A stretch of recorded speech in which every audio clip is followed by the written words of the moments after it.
Now, as you all know about the physical properties of the hydrogen, you know about the position of hydrogen in the periodic table, anomalous position, what you say is. And we also know that different methods, the industrial method, the lab preparation, and moreover the general methods of the preparation by which we can get the hydrogen gas. So we are familiar with almost all the hydrogen. So we are just going to learn now that where this hydrogen is being used, what are the uses actually the hydrogen are performing, what are those important, you can say, the use that what the important gas that makes the hydrogen gas very important. Right. So the first use, I'm just summing up the use first, then we'll be discussing the one by one in detail. Right. So it can be hydrogen is used as a fuel, and moreover it is used for hydrogenation. The third use, it is a constituent of many compounds. That means it acts as a, you can say, the constituent. That means there are many compounds which contain hydrogen as a constituent. Moreover, it leads to the formation of many important compounds as well.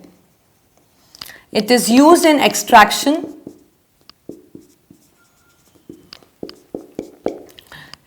of metals, right? It is used in producing the oxyhydrogen flame, which is a very important. We'll be taking up, as I told you, we'll be taking these uses one by one, so that you should know that how they are performed, how hydrogen is performing an important use. So it is being used in oxyhydrogen flame. It is used in a very important reaction, that is the oxidation reduction reaction. Right. So these are the uses actually which I have listed for you for the hydrogen. We'll be taking up these uses again and again, and and also along with that what is the basic property of the hydrogen which is making the hydrogen used as or you can say serving this use. Right. So the first property is fuel. We know that fuel is a substance which on burning produce energy, right? So obviously the hydrogen on burning might be producing energy. That is why it is used as fuel. So the question must be striking in your mind that in which forms it is used as a fuel. So it is used in the different forms, that is the coal gas, the water gas, and obviously the liquid hydrogen. So in many you can say the areas, the coal gas, water gas and liquid gas are used as a fuel, and they are used as a fuel because they contain hydrogen. So what is the basic property behind the hydrogen that it is used as a fuel? The main property is that when hydrogen is burnt, it produces a lot of energy. That means the reaction of H2 when it is burned in presence of oxygen, H2 plus O2, it leads to the formation, you can say the production of more amount of energy. The reaction is being exothermic, and this energy make it used as a fuel. Right. So that means it is the coal gas and water gas is serving as a fuel because they produce a lot of energy. The hydrogen present in them produce lot of energy when it burns. Right. And what in case of liquid hydrogen? It is performing, the liquid hydrogen has two more advantages. That is, along with the energy, it is serving as two more important advantages. It is the non-polluting, and moreover, it is easy to store. So due to these reasons, the hydrogen is, you can say, acting as a fuel in the form of coal gas, water gas and liquid hydrogen. Right. Now you must be just summed up many examples in your mind that yes, their liquid hydrogen is used, their water gas is used, their coal gas is used. So the basic reason behind the use is that the energy the hydrogen produced on burning. Right. So the second is hydrogenation. Now what is this? So before we start the hydrogenation, you need to know that what kind of reaction is hydrogenation. As you know that we have the combination reaction, we have the displacement reaction, we have the double displacement reaction, we have addition reaction, we have substitution reaction. So there are different kinds of reaction. So out of them, hydrogenation is what kind of reaction? So first of all, you should know it is addition kind of reaction. It is a addition reaction. As the name suggests, that means in this something is going to add up. So nothing is eliminated, only we are adding something to the reactant to form a desired product. And what is that something? That is hydrogen. Hydrogenation means addition of hydrogen. Right. So the second question, the second important aspect of this reaction, you should know that addition reactions are never shown by the alkanes. It is the property of the unsaturated compounds that contain the, you can say, an extra bond. So that means it is shown by the compounds, carbon compounds, mostly by the carbon compounds, that is the alkenes and alkynes. That means they have double bond and then minimum one triple bond is present. As you can say, there is one extra bond. In this case, there is two extra bond. That is why they can just, you can say, break their bond and link the extra atoms of hydrogen. Right. So what is actually this use? You'll be studying alkenes in the 10th as well at the highest standard. But just for your sake that you should know that addition reactions are carried only in case of unsaturated compounds, I have told you. So if you can remember, it is very good that if you can just remember these names, and the reason, as I told you, that they contain this the extra bond so that they can link the extra hydrogen atoms, right? So otherwise, what is the hydrogenation of oils called? Hydrogenation of oils. It is actually a conversion of unsaturated compound, that means a compound which contains double or triple bond, minimum one double or triple bond, can be two also, but the minimum requirement is one double or one triple bond. What we are adding? We are adding hydrogen to it. The reaction won't occur like this. There is a need of catalyst, and the catalyst uses mostly a nickel, right? And a high temperature is required. So what is going to happen? Hydrogen is just going to add up in this unsaturated compound, turning into a saturated compound. That means a single bond carbon compound. That means, or you can say, it is just the conversion of the unsaturated fat into the saturated fat by adding nickel in presence of when high temperature is applied in order to get the saturated compound, right? So that means, or you can say the conversion of vegetable oil into the solid fat, because vegetable oil is actually an unsaturated compound and the solid fat is a saturated compound. So either of the way you can say, but you should be familiar with both the aspects, right? So hydrogenation of oils means addition of hydrogen to an unsaturated compound in presence of nickel at high temperature in order to form saturated compound. And the second definition which I told you is that the addition of, the hydrogenation of oil is a process of converting the vegetable oil into a solid fat by adding hydrogen in presence of nickel at high temperature. So either of the way you can use. So like I have told you, the hydrogenation of oils, there is the hydrogenation of coal as well that take place. So what happens? In coal we add hydrogen, again a catalyst, a suitable temperature and high pressure is required. So what happens? The coal gets transformed into a compound which is similar to the petroleum. That means which has high percentage of hydrogen. Right. So hydrogenation of coal just leads to the, you can say, the conversion of coal into the petroleum, which has the high percentage of the hydrogen. So this is that means it is the hydrogenation. I think it's clear now. Hydrogenation, again I am repeating, it is just an addition reaction.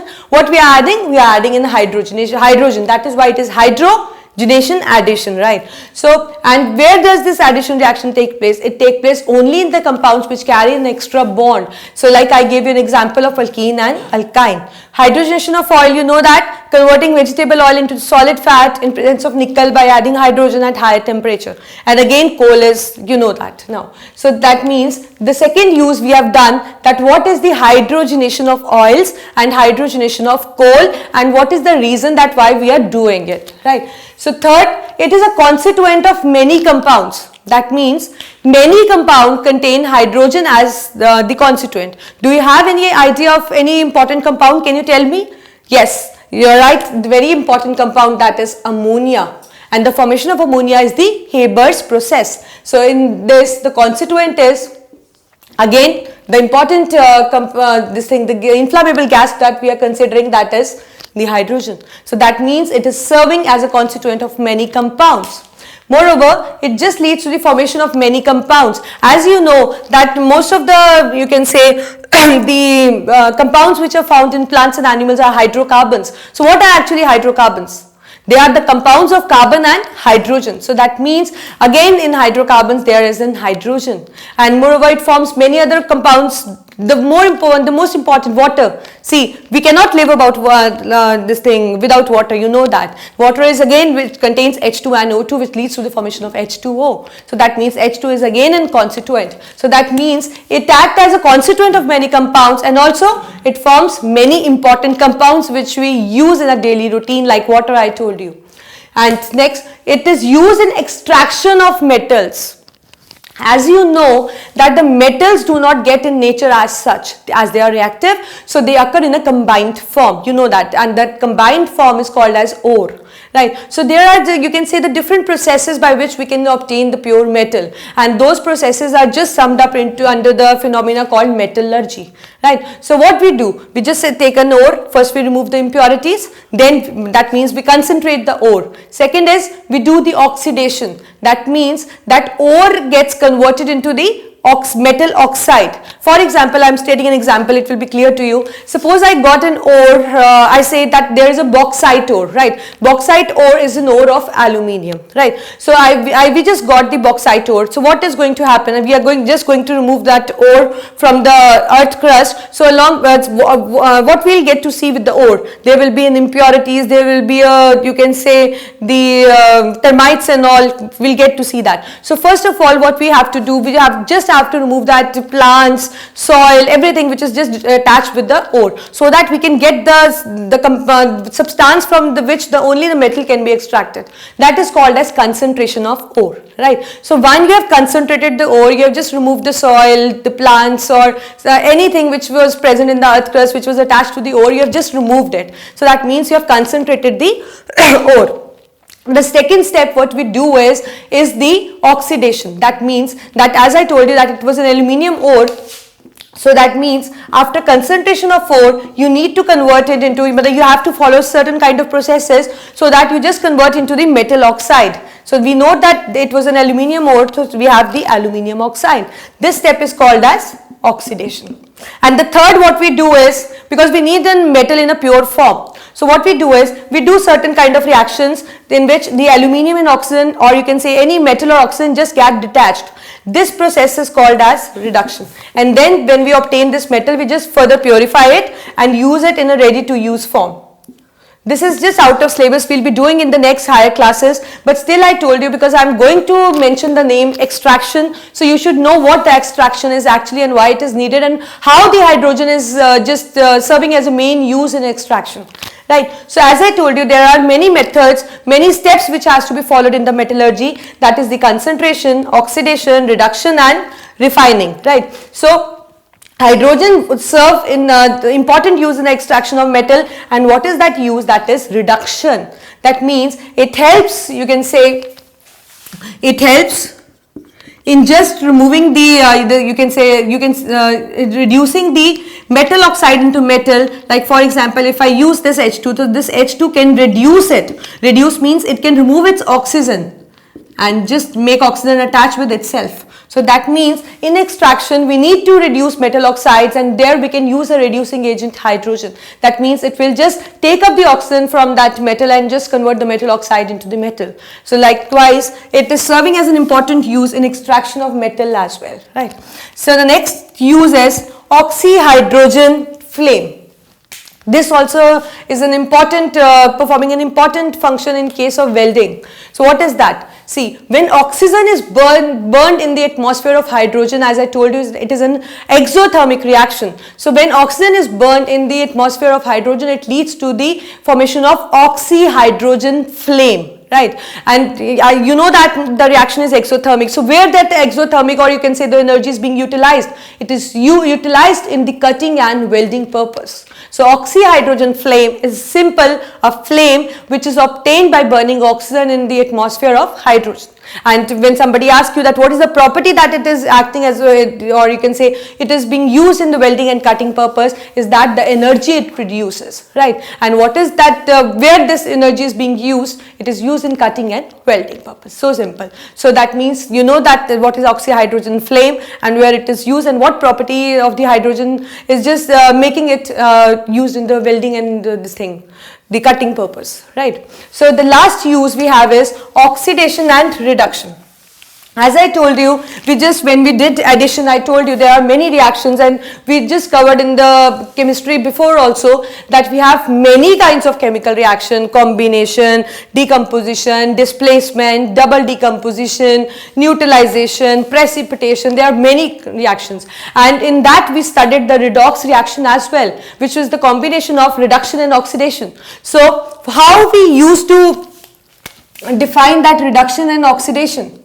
I think you remember that on the basis of classical concept, we just define it that removal of hydrogen is oxidation and addition of hydrogen is reduction.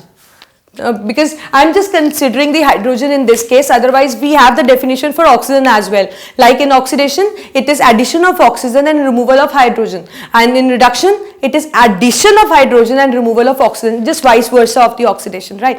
But here I am not talking about the oxygen because we are just focusing on the hydrogen. So we just need a definition where the hydrogen is serving as an important use. So that is why just how you can explain it: oxidation is the removal of hydrogen and reduction is the addition of hydrogen. This definition is based on classical concept because we do have a different definition based on the electronic concept. You remember that, right? So but here we need the definition just in accordance with the hydrogen, right? So as I am telling you with an example, removal of hydrogen. Suppose I have sodium hydride. I carried out certain processes, and after that I just separated the hydrogen from the sodium. So obviously here in the reactant it has an hydrogen and here it gets separated. So that means it is an oxidation, right? And similarly in reduction, what I am doing?